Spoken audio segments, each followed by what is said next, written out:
So let's get this podcast started. Okay.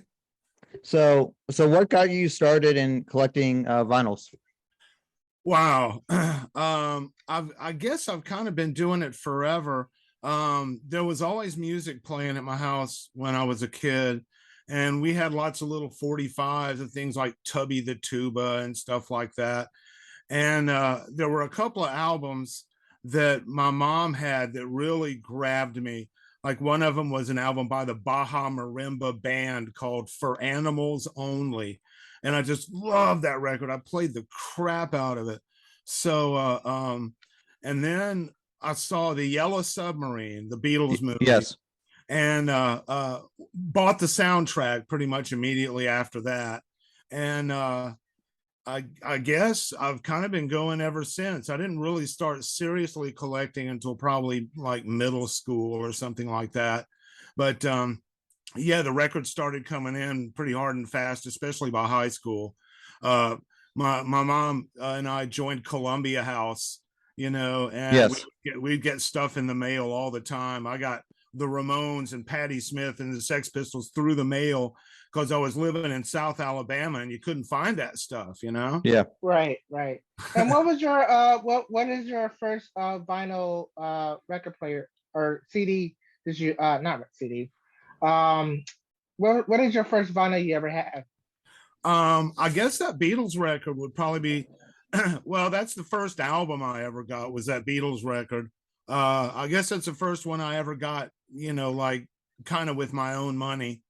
But I've still got some 45s from when I was real little that And how many vinyls do you have? oh God. I'm not sure. I started measuring them in feet after a while. Jeez. Yeah, I've got like 45 or 48 feet of records, something like that. That's just LPs too. Oh, wow. Yeah, my classical collection takes up 13 feet all by itself. Jeez. Yeah, that includes a lot of box sets and stuff. And who is what artists you have the most of? I'd say I guess probably John McLaughlin. He I got turned on to him. A friend of mine had the live Mahavishnu Orchestra album, Between Nothingness and Eternity, and he played that for me, and I was just completely blown away by it. And started trying to find everything I could by him. Got to see him scant months later at a really beautiful theater in town. It's the only time he's ever been to Alabama that I know of. And just started trying to find every record that he's done. And then I found out, he was on Miles Davis's Bitches Brew and a couple of things like that. And so I started tracking those down, and it just led me down the garden path. So I've probably got like 45 or 50 things that he plays on, even if he's only on it once. Yeah. As long as he's on. And I was gonna say, have you been to any like all the vinyl collections you have? Have you seen any of them, like any of the artists in person or at concert? Yeah, a few of them.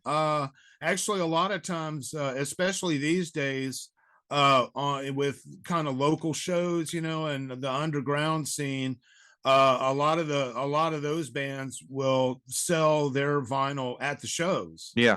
And so I pick up a lot of records that way these days, just from bands that I get turned on to by seeing them live. And what's your newest vinyl that you recently have picked up? Oh gosh. I recently bought I think 3 or 4 albums by this Nashville band I saw called Flummox. I saw them open up for the Obsessed and Pentagram up in Huntsville, and they just completely knocked me out. They're an incredible band. I've never seen anything like them. The bass player plays a 6-string. One of the guitar players plays a 7-string, and the other one plays an 8-string. They've got a keyboard player and a really great drummer. Jeez. They're just, and the bass player sings. They do everybody else sings backups, but she does the main vocals. And I bought like 3 albums and a CD from them all at once because they're just amazing. I wanted to own everything that they've got. And it's That's pretty cool. it's all colored vinyl too. Oh, that was cool. Yeah. Do you Um, like collecting more reprints, or do you rather wait to find the original one? I can go either way. If the originals are too expensive and there's a repress, I'll happily get one. I'm afraid Discogs is getting a lot of my money these days. Yeah. It's just too easy to find stuff there, you know. I mean, I remember in the old days you had to dig through record stores and just, you know, you took what you could find. Yeah. With something like Discogs, you can find anything. So yeah, random Facebook lives are getting my money for vinyl records. yeah, I see the occasional Facebook ad and I'm like, oh wow, man, that looks cool. And then somebody else has my money. Yeah. Actually, I was gonna ask, so what is the most expensive vinyl you ever bought? Oh God, I'd have to say, you mean for like a single record? Yeah. For Yeah. like Yeah. Vinyl. Okay. Because I bought one of those Frank Zappa Beat the Boots box sets for $100, but that's got 10 slabs of wax, so that doesn't really count. Most expensive, man. I try not to spend too much on records. Now there was a 45 that I bought from this really obscure all-woman doom band called 13. And their stuff, they recorded almost nothing. And some of the things they recorded were splits with other bands. But I found a 45 of theirs. It's 2 songs of theirs. And I spent $1 per RPM on it. I spent $45 on a 45. Jeez. Yeah. Wow. That's probably the most expensive thing I've bought as far as that goes. I think the most expensive album I bought in recent memory was only 42, and half of that was shipping because it was coming from England. Wow. That's pretty cool, man. It's funny, the record I got from England was actually a Birmingham, Alabama band, guys that I know, who recorded an album in 1983, and years and years and years later, what's that, 38 years later, the tapes got remastered by the guy who recorded it. And I don't know if he farmed it out to some places or not, but there's a label in England that's pressing obscure American punk records. And so they put out this album that came from England. That's a bunch of guys that I know. Wow. I thought that was pretty neat, but it's like, I wish they could have had copies of it so I could have bought one from them and saved the shipping. The shipping cost more than the record did. Wow. Yeah, it was terrible. Do you collect any Beatles albums? Yeah, I've got a bunch of them. Actually, man, the weirdest thing happened to me one time. I used to work for the public library, and there was this lady. She came in all the time. She was pretty nice most of the time, but she was getting ready to move to Atlanta. And she came up to me one day and she said, I hear that you've got a really great record collection, which is weird because I don't know how she would have heard that. Yeah. You know, because I didn't know her that well. But so she said, I've got some Beatles records that I don't really want anymore. She said, all the music is up here now and in here, you know, in the heart. So she's like, I don't really need the records anymore. And I'm moving. Would you be interested in them? And I said, sure. So she comes back and she's got a serial numbered White Album. She's got it's a high serial number, but it's still the one I had is not a serial numbered one. And a bunch of them I didn't have, some really old ones. Two of the like the first album and the fourth one are British Parlophone. They're like legitimate original pressings. And a few other things. Sergeant Pepper, I think, and maybe Magical Mystery Tour. I can't remember all of them, but a lot of the early ones too. And she said, well, how much, you know, I was like, how much? Well, I asked her how much she wanted for them. She said, I don't know. What do you think's a fair price? And I figured I'd lowball her and see if that she would, you know, say, well, I want more than that. So I said, I don't know, you know, $50. and she looked at me like I was doing her the biggest favor in the world. Wow. She was like, okay. And I thought, I feel bad. Here I am. I just, maybe the first album, the British one, could conceivably be worth $50. I don't know Yeah. by itself. And so she had them with her. And so so I whipped out my wallet and I looked and said, all I've got is $40. And she said, that's okay. Jeez. So yeah, I got a whole bunch of really nice Beatles records for $40 once. Yeah, because That's a really good deal right there. 40 sure bucks, I is. would definitely take that. It sure was. Beatles vinyl can definitely go for a lot of money. Yes, Yeah, it really I'm can. surprised. I'm surprised it wasn't like, I thought she was gonna give you like a really heavy price, like maybe 100, 200 Yeah, for yeah, the Beatles. that's kind of what I figured was like the way I lowballed her, I figured no, she's gotta want more than that. What's your favorite female artist that you have in your collection? Wow, there are a lot of them. The first one that comes to mind is Patti Smith. Patti Smith? Yeah, I love Patti yeah. Smith. She's so Actually, fantastic. yeah, my grandfather actually introduced me when I was younger and introduced me to Patti Smith. Cool. And he actually has like a whole album of Patti Smith records and stuff on his shelf. Cool. Yeah. Yeah. So he's a She's really great. big fan. I really love her. She's always been an uncompromising artist, and I like that. I got turned on to her. I actually saw her on Saturday Night Live when the band was on. It was funny. I was watching it with my Catholic cousin Frankie Caruso, and Patti Smith comes on and they're doing Gloria, and she starts singing Jesus died for somebody's sins but not mine. Now I'm instantly intrigued, and Frankie is instantly insulted. He's just beside himself that she even said something like that. So I was like, hey, this must be good stuff. And I was gonna ask, do you have any, like, who is your favorite? I don't know if we asked this yet, but who is your favorite vinyl artist you have right now? Oh, right now, man, golly, I guess that stuff that I bought by Flummox, the Nashville band. I think they're probably my favorite artist right now, just because of the way they grabbed me when I saw them, and then I listened to their recordings, and it's just and there's an amazing live video concert of them. As far as I know, there's not an audience. They're just basically playing on a stage, and it's incredible. I watched that twice in a row. It was so good.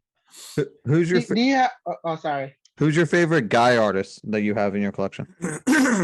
Man, like singers, or does it matter? Yeah, singers or other bands.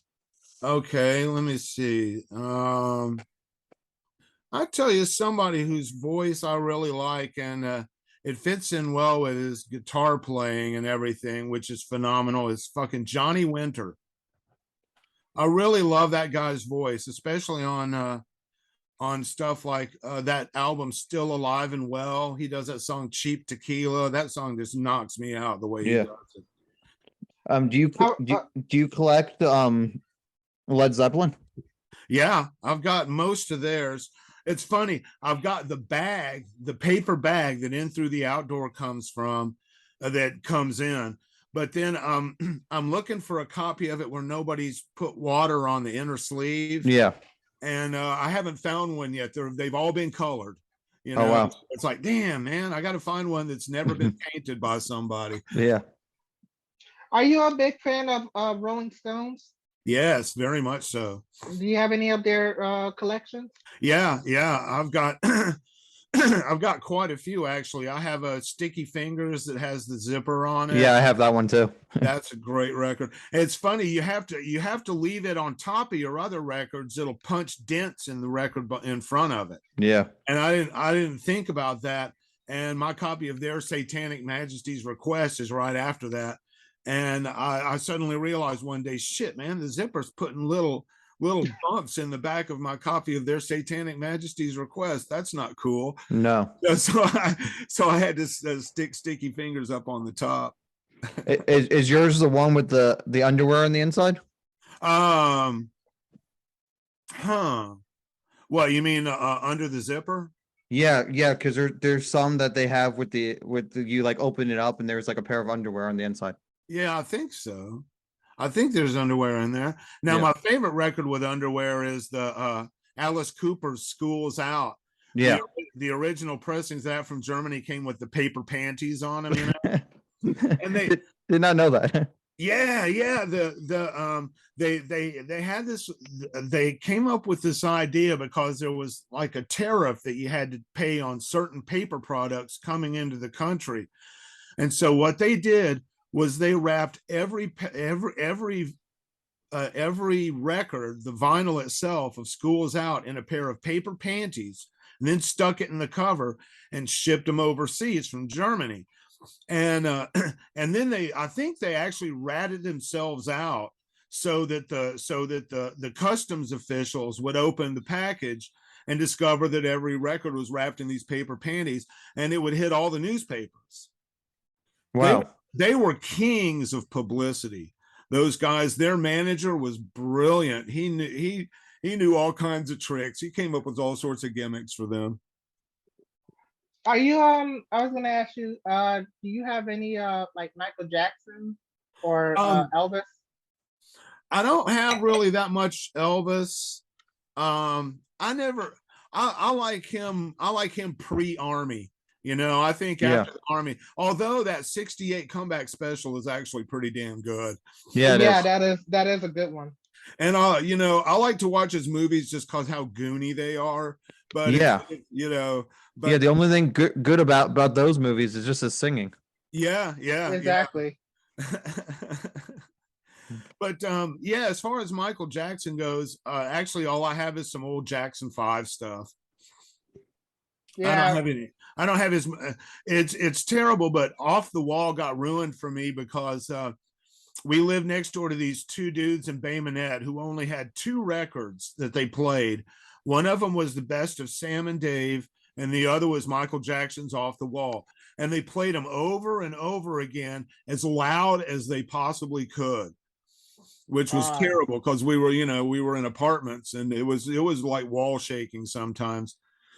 And yeah, that totally ruined that album for me. Wow. Have you ever come across the Butcher album?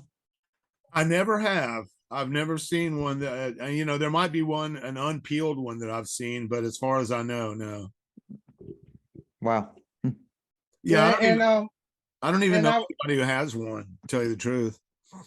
I was gonna say, my grandfather had the Butcher album, but lost it because he recently, well, not recently, but this was when I was little, got robbed and stuff, and someone stole his album. Damn, jeez. Yeah, and it was cold-blooded. Yeah, and you know, it was so rare to get that back because you know they're very rare in the country. Yeah. So it's a difficult thing to find. Yeah, but my grandmother actually a couple years later after that, she actually gave it was a surprise gift for a Christmas gift a couple years back, and she gave him a new cover for it. Nice. And it literally said it was the best Christmas he had in a while because got that return and stuff with a whole new album. And so it's like, this is a miracle. That's and great. So he actually got emotional when he opened it up. I'll bet. That's really cool. Who's your favorite? If we're talking about Beatles, who's your favorite Beatle? I'd have to say it's John, followed by George. Yeah, Same. George is number 2. Yeah, a lot of people don't give George Harrison enough credit. No, they don't. And you know, one of my favorite Beatles songs of all time is "It's All Too Much." Which only appears on the Yellow Submarine soundtrack. And so, you know, I've been listening to that song since I was like 6 years old. Jeez. Yeah, I have to say, I love John Lennon ever since he went solo with Imagine and stuff. Like Yeah. he's always been one of the top favorite Beatles. I mean, I'm not a big Beatles fan as Nick is, Yeah. but Nick actually has like a couple John Lennon Yeah, and I have a lot of John Lennon albums. Yeah. John Lennon, Paul McCartney. He has Ringo. You have Ringo, right? No, I don't have Ringo. I just have Paul Uh, and John. I never too much care for Ringo, but John and Paul were actually my two top favorites and stuff. Yeah. So, but I do I don't have any vinyl collections, but if I did have one, I would probably prefer to have the one that you had, Nashville. Uh, what's the one? I can't even think of their name right now. The one you mentioned earlier. Oh, Flummox. Yeah, Flocks Yeah. and stuff. I actually like a little bit of Flocks in a way. And Yeah. stuff. That's the only collection I probably will have. That and Michael Jackson. Yeah. So, Hell yeah. but yeah, man. What do you like more, going to record shops or doing it online? Oh man. I like them both. I like the adventure of a record store and, not knowing what you're going to find and coming across a piece of gold or coming across something you didn't even know existed, Yeah, I love that about that. But I also love the absolute convenience and the ability to find whatever the hell you want to about going online. So I guess it's 50-50. I mean, I grew up going to record stores, and because there was no online for the first 20 something years that I've yeah, been collecting. There was no such thing. And even then it was difficult to find stuff. So yeah, I'm kind of used to that. And it was great being a regular in a record store could be fun. But I remember I was in it was one of the shopping mall record stores, but the manager and I had a couple of discussions about stuff before. And he walked up to me and he said, "Hey man, you like that band Pill?" He's talking about PIL, Public Image Limited. yeah. Yeah. And so I was like, "Yeah, man." And he said, "Well, somebody ordered that metal box and he doesn't want it. Do you?" And I was like, "Lead on, my man. Where is it?" Because I What was wasn't your I wasn't I even was gonna, expecting to ever see one. Yeah. right. What was your so I know you grew up listening to vinyl. What made you start listening to like what made you fall in love with all vinyl music and stuff? Like what did it like do you have a history of that? Um, I don't know. I guess just well, at the time, vinyl was pretty much the only thing unless you bought 8 tracks or cassettes.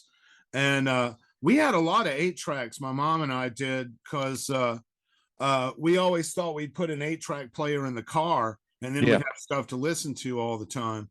And but records are I don't know. She didn't have a whole lot of them. My mom didn't, but she had pretty good taste in what she did have, mostly classical stuff. But yeah, I just got hooked on it. I guess really in high school is when it really got a hold of me, and I started buying a lot of my own stuff. What Um, what kind of a record player do you have? right now, the terrible thing is I kind of can't listen to records. My turntable, and I'll tell you the truth, I can't even remember what kind it is right offhand because I haven't been able to use it. Yeah. But it's my house is not grounded properly, and so my turntable has this horrible buzz in it. Oh, you know? geez. And if I turn up the volume, the hum just gets louder. It's because it's the ungrounded turntable, and so I got to figure out how to ground it. And I think I figured out a way, but I haven't been able to do it yet because I got to buy Right. a whole bunch of wire. Yeah. So it sucks because I'm still buying records, but I can't hear any of them right now. It's driving me crazy. Yeah, and you always have to test them too before Yeah, when you exactly. buy them. Exactly. Yeah, because they could look perfectly, and then you play it, and the whole thing is like warped or whatever. Yeah. Oh God, I hate getting a warped record. Yeah, so do I. Have you ever had to replace a record? Like, have you ever had it like a vinyl where it was scratched and you had to get it replaced? Yes. I had a 45 of a Black Flag 45 of Louie Louie, and the other side was a song called Damaged. And my cat jumped on it and broke it. And so I had to Ah. buy a new copy of it. And I thought it was so funny because my copy of Damaged got damaged. That's funny. Oh wow, that's funny. So I've got it hanging on my wall. Do you keep all your vinyls away from your cats or Oh, dogs? I don't have a cat anymore. That cat was a long time ago. And I've had a couple of cats since then, but remarkably enough, they've never bothered my records. Wow. Yeah, I guess I'd say get away from those enough times, if they Yeah. were looking, if the cat was sleeping on top of a stack that's in front of the thing, it's like, no, you got to get off of there. And eventually they just figured out is like, okay, these things aren't cool for me to mess with. Yeah. Do you Maybe do you maybe that go ahead, Frederick? sorry. I was gonna say maybe that one cat didn't like Damage. Yeah, it could be. It's like Black Flag, they suck. Yeah. My cat's a music critic. Do you Uh, alphabetize all your vinyls? Yes, Yes. absolutely. And almost everything is just, together, like rock and roll and punk and heavy metal and country and jazz. The classical stuff is separated out. And then like compilations, I separate them because they all go by title. Yeah. But yeah, everything else by artist it has to be alphabetized, or I'd never find anything. What decade do you have the most of? Probably 70s, I'd say. Because that, I was coming up in the 70s and most of my high school was in the 70s, and just a lot of music from that time really grabs me. I like the way it sounds, I like the way it feels, I like the instrumentation that they were using. Yeah, it's all good. It's all good stuff. Yeah. And it's fun to like go back and discover artists that you never even knew existed from that decade and realize, like Leaf Hound. I had Yeah. no idea Leaf Hound ever existed until I heard a song on a compilation. I was like, holy shit.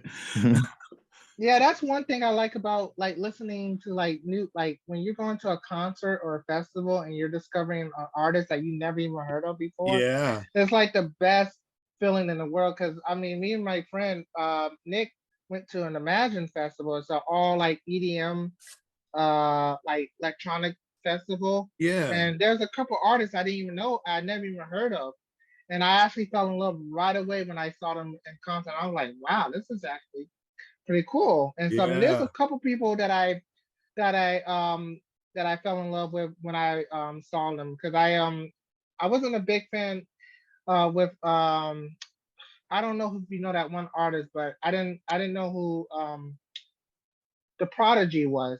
Oh, okay. Uh Yeah, I'm not yeah, really familiar with Prodigy. I think I've seen a video maybe, but I don't really know much about it. yeah, I didn't know who the Prodigy was until my friend introduced me into a like he gave me a video. It was like you should listen to the song. I Yeah. just fell in love with them. I was like, wow, this is actually okay. Hell yeah. So Yeah, and vinyl really makes you sit there and actually listen to songs that like you may know the group, may know the album, but you never heard like this one song Yeah. off the album. Yeah. And yeah, a lot of times the song that you hear off the album that's on the radio is not necessarily the best one. No. Sometimes it's no, the dumbest one. Yeah, and yeah, and the radio mostly plays like the same song from that artist like over and Yep. over again. Yeah, they do. It's as if Led Zeppelin only recorded 3 or 4 songs instead Yeah. of 9 classic albums or however Yeah. it was. Yeah, they had a lot of albums. Mm-hmm. It was nice talking to you. Hey, yeah, Yes. I had a great time. Thank you. thank you for Thanks coming on our show. thanks for Well, coming on the music podcast. Thanks for having me. I really enjoyed it. What was Have your a good name one. again? All right. Huh? What was your name again? Oh, I'm Chris Hendricks. Nice to meet you. Nice to meet you. Oh, you too. Take care. Thank you. All right, Yep. you too. Yeah, thanks a lot. You guys for watching our interview. Don't forget to check us out on Spotify, Apple Podcasts, iHeartRadio Podcast, and more every Saturday night at 8. My name is Nick, And I'm Frederick. and this has been the Music Podcast. Don't forget to check us out every Saturday night at 8 p.m. Eastern Standard Time, wherever you get your podcast.